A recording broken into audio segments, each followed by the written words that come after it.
too come from an environmental NGO, an outfit called E3G, which stands for Third Generation Environmentalism.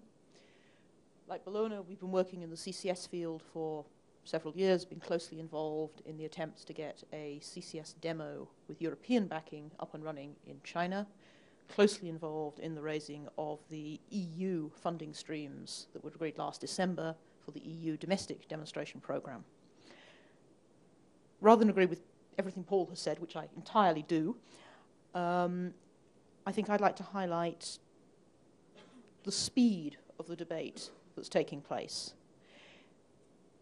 In 2007, seen from a European perspective, and at this point Europe was leading globally, there was a big debate about whether CCS should be part of thinking about policies on climate change.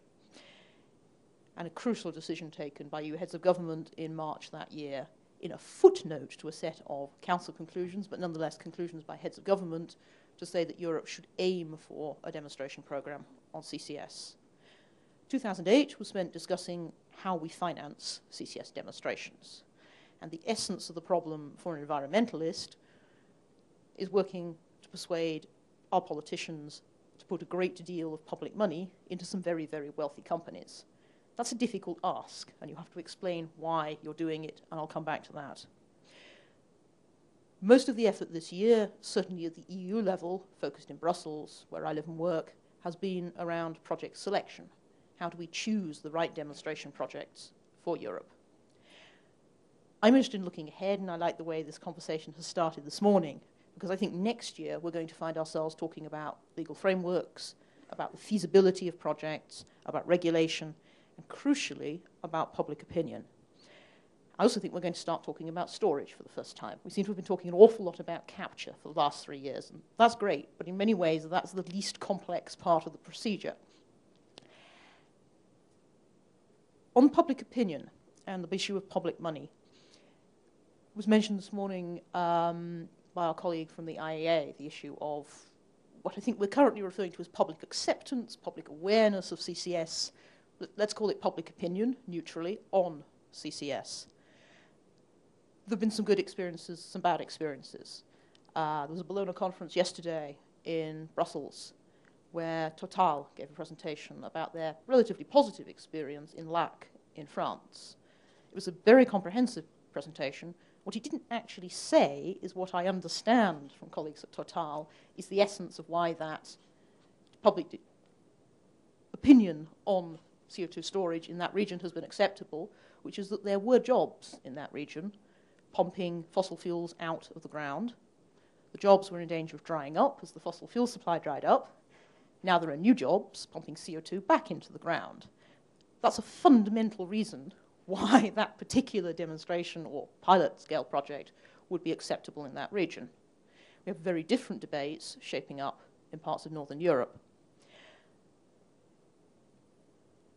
Public opinion on CCS is something we all need to start addressing.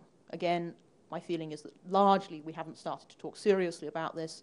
There is clearly a role for NGOs, but also for companies in this process. I have colleagues in the NGO movement who are firmly opposed to CCS. I have colleagues who are firmly opposed to public assistance for CCS. And I have colleagues who think that in a realistic scenario, we need CCS in order to manage coal, to manage the energy security issues, and to manage a transition to a cleaner energy system. I think that debate has to become much, much more clear and public. But at the heart of it, and this is a theme I'd very happily return to, is going to be the issue of putting in public money. If you're going to put public money into running these demonstration programs, you need public value in return for that money.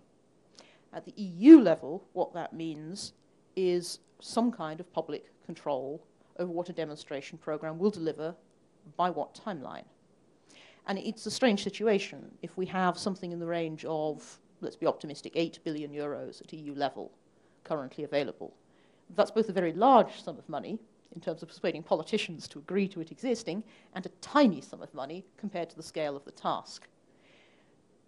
That sum of money is made available, firstly, to secure public control over the timetable for demonstrations. I have no doubt that CCS demonstrations would happen in Europe or elsewhere in the world without public money, I have considerable doubts about whether they would happen in the next 20 years, and we cannot afford to wait that much time.